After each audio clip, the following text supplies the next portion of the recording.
Panchayat election है और इसको पंचायत के लेवल पे ही लड़ना चाहिए। लेकिन भाजपा ने इसको रेफरेंडम बनाया और भाजपा के दिग्गज नेता दिल्ली से यहाँ आए।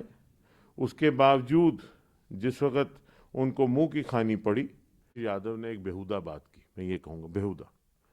कोरोना के साथ लड़ने के लिए एक वायरस तैयार हो रहा है, उसको बीजेपी का वायरस कहना मैं समझता हूँ बेहुदा बात है।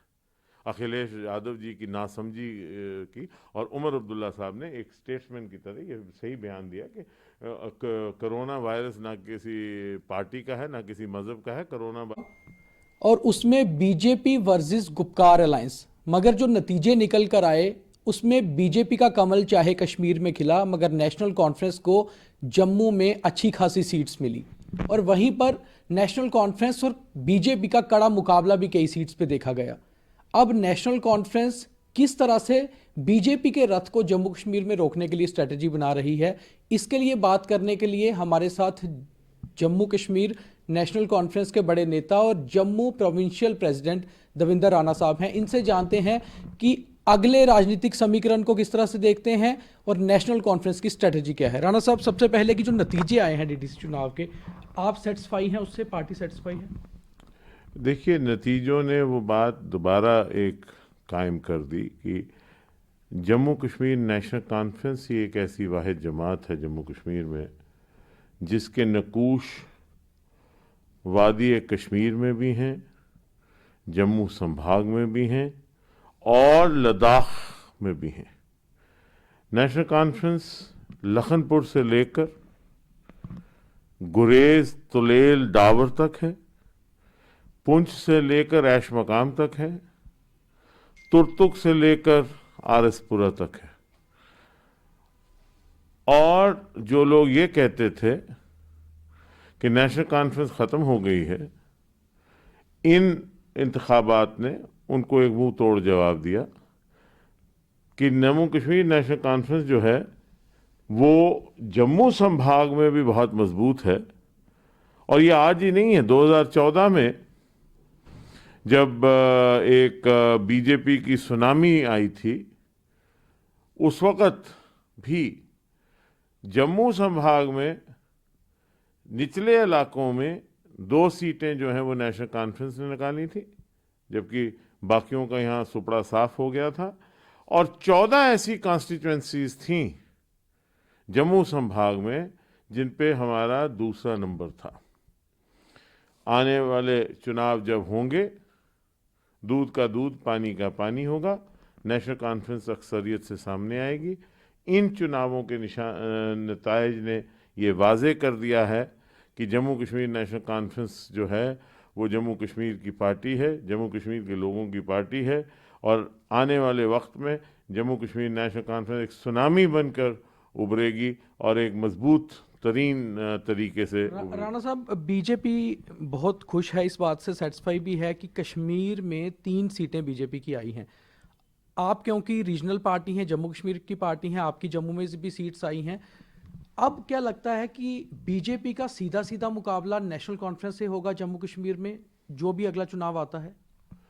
जम्मू कश्मीर नेशनल कॉन्फ्रेंस का स्ट्राइक रेट जो है वो 41% है, बीजेपी का स्ट्राइक रेट 31% है और कांग्रेस का स्ट्राइक रेट मात्र 14% है। ये खुद ही बताता है कि कौन ऊपर है कौन नीचे है। पहले दूसरी बात यह है कि जहाँ तक भाजपा का सवाल है, 3 जगह उन्होंने कमल खिलाया, लेकिन वो ये भूल रहे हैं कि 26 जगह नेशनल कॉन्फ्रेंस ने जम्मू में अपना हल चलाया।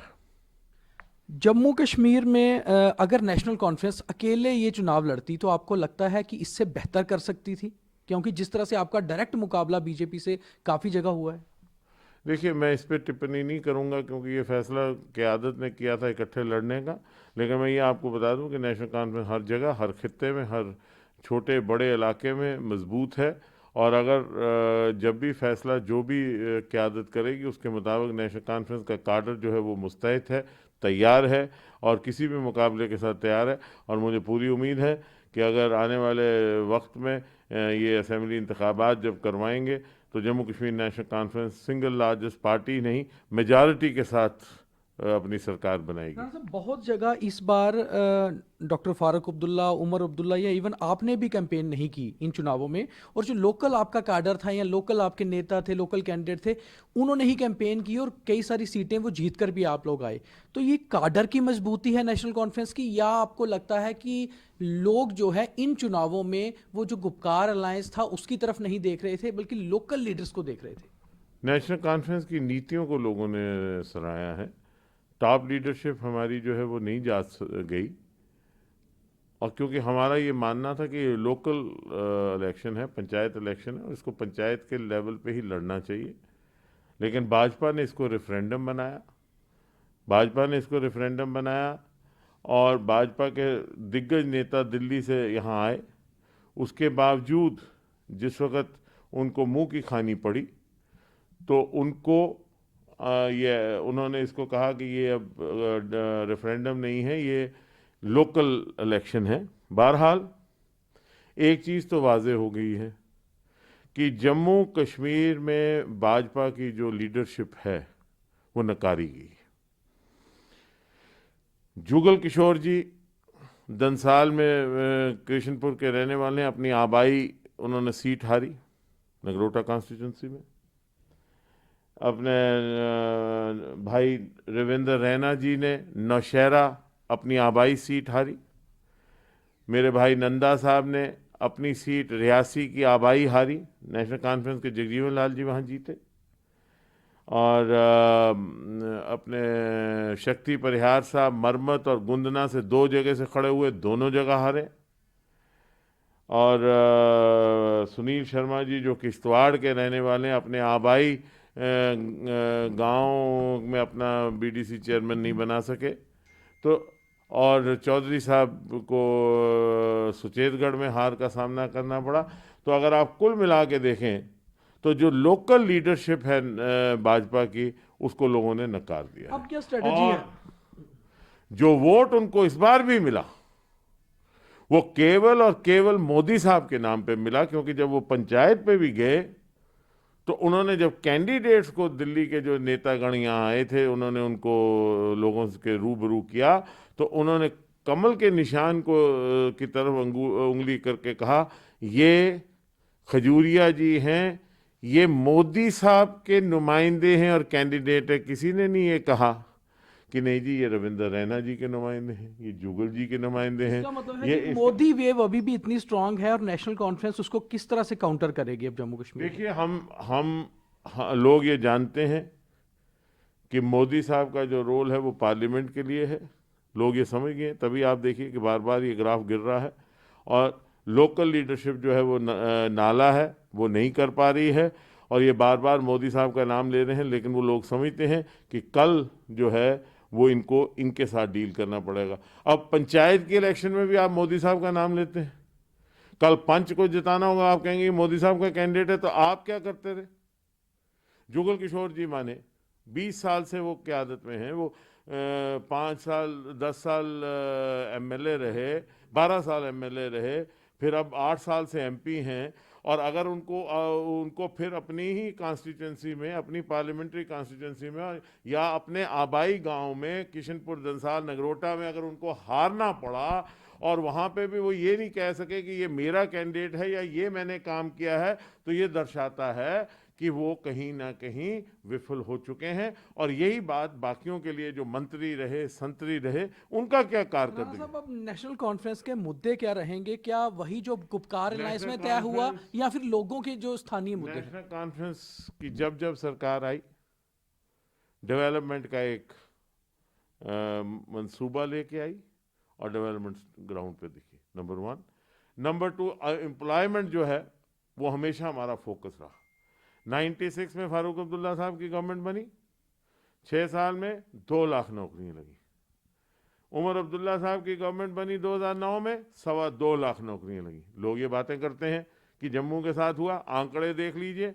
उमर अब्दुल्ला साहब की सरकार में जब 2.25 लाख नौकरियां लगी, 1 लाख नौकरी जम्मू की लगी, 2.25 लाख कश्मीर की लगी। कोई जम्मू के साथ भेदभाव नहीं हुआ। हम लोग तरक्की की, हम लोग भाईचारे की, हम लोग आपसी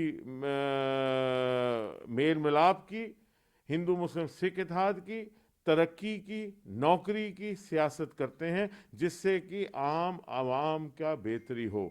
जम्मू कश्मीर के अवाम की बेहतरी जो है वो हमारा इक़्तिदार, हमारा कोई गोल नहीं है। मगर आप सीधे इक़्तिदार आती है, मगर इक़्तिदार मगर जाती है। गुपकार अलायंस में हमारा सीधे एक 370 को वापस लाने की बात हो रही है। आपको लगता है जम्मू कश्मीर के लोग उसी मुद्दे को लेकर आपके साथ खड़े रहेंगे?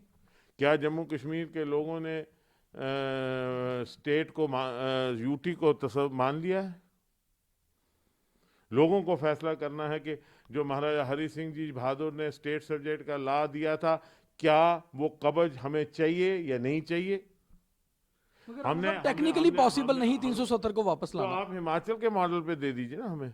मैंने तो इलेक्शन के दौरान दो बातें कही थी। मैंने कहा था कि ये माननीय अपने अनुराग ठाकुर एक बड़े उभरते सितारे हैं और काबिल मिनिस्टर हैं और बीजेपी के बड़े सरकर्दा नेता हैं, उभरते नेता हैं। मैंने उनसे कहा था कि आप आए हैं, आप मेहमान हैं, जो वादे आप कर रहे हैं उनको तर्क करिए। सिर्फ हिमाचल में जो लॉज ज़मीन के हैं और नौकरियों के, वो यह लागू कर दें। वो सिफारिश वो नहीं करते। क्यों नहीं करते? उसमें तो कोई एंटी नेशनल वाली बात नहीं है। उस अगर हिमाचल को 371 के तहत नौकरियां वहाँ के लोगों को, अगर हरियाणा के लोगों को, अगर राजस्थान के लोगों को, अगर महाराष्ट्र के लोगों को, अगर असम के लोगों को वो सहूलियत है, तो जम्मू कश्मीर के लोगों को क्यों नहीं? अगर हमें अपनी ज़मीनों पे हमारा हक जो है वो हम अपने पास रख नहीं सकते, तो वो उसमें कोई ऐसी बात नहीं है। तो इन बातों पे कोई बात नहीं करता। दूसरी तरफ हमने कहा था, इन्हीं इलेक्शन के दौरान मैंने कहा था, क्योंकि बाद में तो फिर मैं कोई 20-21 दिन बीमार हो गया तो मैं नहीं कर पाया, लेकिन हमने शुरू में कहा था एक वाइट पेपर लाए भाजपा और बताए कि उन्होंने 6 साल के अपने कार्यकाल में किया क्या है। आज खजूरिया जी सारा कुछ ठप है, नौकरियां नहीं हैं, रोज़मर्रा की सहूलियत मुहैया नहीं हो रही, सड़कों के काम रुके हैं, बिजली के काम रुके हैं, पानी के काम रुके हैं, रूरल डेवलपमेंट के काम रुके हैं। आप जाके वहाँ ज़मीन पे जाइए और देखिए क्या है। आप बीजेपी बोलती है हमारी सरकार आएगी तो हम करेंगे। इस समय तो पॉपुलर गवर्नमेंट है नहीं। इस वक्त दिल्ली की सरकार है। दिल्ली किसकी सरकार है? यूटी क्या होता है? यूटी एक महकमा होता है दिल्ली का। ये दिल्ली की सरकार है। दिल्ली में किसकी सरकार है? भाजपा की सरकार है और ये भाजपा के यहाँ नुमाइंदे हैं। राणा साहब, राजनीति की बात करते हैं। कई जगह पर आपके जो सीनियर लीडर्स हैं वे बीजेपी की हिमाकत करते भी नजर आते हैं। जैसे 2 दिन पहले का एक अखिलेश यादव का बयान था कि बीजेपी का इंजेक्शन वह नहीं लगवाएंगे कोरोना वैक्सीन, और उसी समय उमर अब्दुल्ला का ट्वीट आता है कि वैक्सीनेशन को लेकर किसी पार्टी की पॉलिटिक्स नहीं होनी चाहिए, ये बिल्कुल सही है और ये वैक्सीनेशन कोरोना का है। तो आपको लगता है कोई समय ऐसा आएगा वापस गठबंधन की तरफ कुछ इशारे हो सकते हैं? अब्दुल्ला साहब ने बयान दिया, इसमें हिमायत की कोई बात नहीं है। ये एक रैशनल बात है। अखिलेश यादव ने एक बेहुदा बात की, मैं ये कहूँगा बेहुदा। कोरोना के साथ लड़ने के लिए एक वायरस तैयार हो रहा है, उसको बीजेपी का वायरस कहना मैं समझता हूँ बेहुदा बात है। अखिलेश यादव जी की नासमझी की, और उमर अब्दुल्ला साहब ने एक स्टेट्समैन की तरह ये सही बयान दिया कि कोरोना वायरस ना किसी पार्टी का है ना किसी मज़हब का है। कोरोना वायरस एक दवाई है जिसका आपको पेंसिलिन का इंजेक्शन लगेगा, आप क्या कहेंगे ये बीजेपी की पेंसिलिन है? अगर आपको गले में खराश है और आपको रिथ्रोमाइसिन दी जा रही है तो आप क्या कहेंगे ये बीजेपी की रिथ्रोमाइसिन है, ये कांग्रेस की रिथ्रोमाइसिन है? रिथ्रोमाइसिन है। डोलो खा रहे हैं, डोलो है। तो ये गलत है। जो ये मैं समझता हूँ कि अखिलेश कश्मीर में नासमझी और बचपना है। कश्मीर में नेशनल कॉन्फ्रेंस का गढ़ है और नेशनल कॉन्फ्रेंस ने अच्छा परफॉर्म किया। जम्मू में बीजेपी ने भी अच्छा परफॉर्म किया। अगर कोई ऐसा समीकरण बनता है और वापस कभी गठबंधन की ओर जाना पड़ता है तो नेशनल कॉन्फ्रेंस कोई एक ऑप्शन खुला रखेगी उसकी ओर? मेरे भाई खजूरिया जी, जम्मू में कितनी डिस्ट्रिक्ट हैं? 10 जी। कठुआ, रियासी, उधमपुर, जम्मू, यही है ना। इन्हीं में बीजेपी ने किया ना, उसके अलावा क्या किया? किश्तवाड़ में हम डीडीसी बनाएंगे, रामबन में हम डीडीसी बनाएंगे, हम डीडीसी यहाँ बनाएंगे, रजौरी में बनाएंगे, पुंछ में बनाएंगे। बीजेपी कहाँ है? नहीं, आप हम गुपकार अलायंस को कहते हैं, मगर कहीं ना कहीं कांग्रेस ने भी ये बयान दिया है उनके सदर ने कि शायद हम अभी नहीं सपोर्ट कर रहे। हम जब कह रहा हूँ, मैं नेशनल कॉन्फ्रेंस की बात करता हूँ। तो आपको लगता है नेशनल कॉन्फ्रेंस इतनी जगह जो है बीडीसी बना पाएगी? क्योंकि रामबन का हमने परेड कर दिया, किश्तवाड़ का हमने परेड कर दिया, रजौरी की बातचीत फाइनल स्टेज पे है, पुंछ की बातचीत फाइनल स्टेज पे है, 4 जगह हो गई, और रियासी में भी हमारे 3 तो लोग आपको हैं। लगता है नेशनल कॉन्फ्रेंस अकेले हमने सरकार जम्मू में भी बनाएगी? सीख ली, अगली बार सांबा अकेले, में भी सीख अगली ली। बार नेशनल कॉन्फ्रेंस अकेले सरकार बना लेगी जम्मू कश्मीर में? जी बिल्कुल, इसमें मुझे कोई शक नहीं है। ये तो मैं रिजल्ट से पहले भी कहता था, और रिजल्ट्स ने ये बता दिया कि नेशनल कॉन्फ्रेंस की ही सरकार जम्मू कश्मीर में बनेगी, जब भी बनेगी। अब ये जो मर्जी कर लें, डीलिमिटेशन कर लें, तोड़ लें, मरोड़ लें, उसको फाड़ दें, उसको कॉन्स्टिट्यूंसी को छोड़ दें, करें जो मर्जी करें, रिजर्वेशन करें, गवर्नमेंट जो है वो नेशनल कॉन्फ्रेंस की बनेगी, क्योंकि आंकड़े ही उस हिसाब के हैं। राणा साहब, एक आखिरी सवाल है कि अगर जम्मू कश्मीर में इसी तरह से यूटी चलती है, केंद्रीय शासित प्रदेश चलता है और विधानसभा चुनाव होते हैं, तो क्या नेशनल कॉन्फ्रेंस धारा 370 अगर नहीं आती या इसमें अमेंडमेंट नहीं होती और केंद्र सरकार नहीं मानती इस चीज़ों पे, तो क्या नेशनल कॉन्फ्रेंस चुनाव लड़ेगी अब ये वापस इसमें? फैसले जो होते हैं ये सेंट्रल लीडरशिप करती है, लेकिन हम हमेशा जमहूरियत को मजबूत करने के कायल हैं, और हम जमहूरी कदरों को मजबूत करने में कभी पीछे नहीं रहेंगे। नेशनल कॉन्फ्रेंस ने हमेशा हर इंतखाबात में यहाँ जमहूरियत को मजबूत करने, क्योंकि हम ये समझते हैं कि ये फ़र्ज़ बनता है नेशनल कॉन्फ्रेंस का कि जम्मू कश्मीर में जमहूरियत को मजबूत करें, और किसी भी जमहूरी कवायद से नेशनल कॉन्फ्रेंस ना कभी पीछे हटी है और ना हटेगी। बीजेपी के रथ को रोकने में कामयाब रहेंगे? रथ चला ही नहीं तो रोकना कहाँ है? कहाँ चल रहा है? कहाँ चल रहा है? नहीं, कई सीटों पे तो जम्मू में अच्छा परफॉर्म किया है, जम्मू में भी जहाँ, नाच गाकर भी उन्होंने प्रदर्शन करके दिखाया। नहीं, चलो वो तो मैं उस पर नहीं टिप्पणी करूंगा, लेकिन ये है कि एनालिसिस कर लीजिए किस किस मार्जिन से वो जीते हैं। अब वो डंडोरा पीटने में बड़े तेज हैं, हार के भी वो कहते हैं हम जीते हैं, तो उसमें अब कोई आदमी उनकी मदद नहीं कर सकता। आप मेरे पास नेशनल कॉन्फ्रेंस का इसीलिए पूछने आए हैं क्योंकि आंकड़े बता रहे हैं आपको, लेकिन वो कहते हैं हम जीते हैं। अब हारा हुआ आदमी कहते हैं मैं जीता हूं, तो अब उसको तो कोई आदमी नहीं ना कह सकता। तो मैं ये कहता हूं कि जो लोकल लीडरशिप है बीजेपी की, उनको आज की हालत ये है कि बीजेपी का जो वर्कर भी है लोकल, खजूरिया जी, वो भी परेशान है। ये लोग इतने नालायक निकली है लोकल लीडरशिप कि ये बीजेपी के अपने वर्कर को भी नहीं कर सके। नहीं तो बीजेपी का वर्कर जम्मू में बड़ा मजबूत वर्कर रहा है। वो चने खा के, झोला डाल के उसने कुर्बानियां दी हैं। पिछले साल बीजेपी वर्सेस नेशनल कॉन्फ्रेंस जो है स्ट्रांग एक और विधानसभा में देखने को मुझे नहीं मिलेगा। लगता कि जम्मू कश्मीर में बीजेपी कहीं दिखेगी आपको। ये तो मोदी साहब की वजह से है जो दिख रहा है, मोदी साहब की वजह से। अगर मोदी साहब का ये इनको कहिए कि ये कहें कि मोदी साहब ये ऐलान कर दें कि मुझे कोई फ़र्क नहीं पड़ता कि जम्मू कश्मीर में कौन जीतता है, मोदी साहब ये ऐलान कर दें कि आप कारकर्दगी देख के वोट दे दीजिए, अगर मोदी साहब ये कह दें तो मुझे लगता है डिपॉजिटर्स जब्त हो जाएंगे। धन्यवाद सर।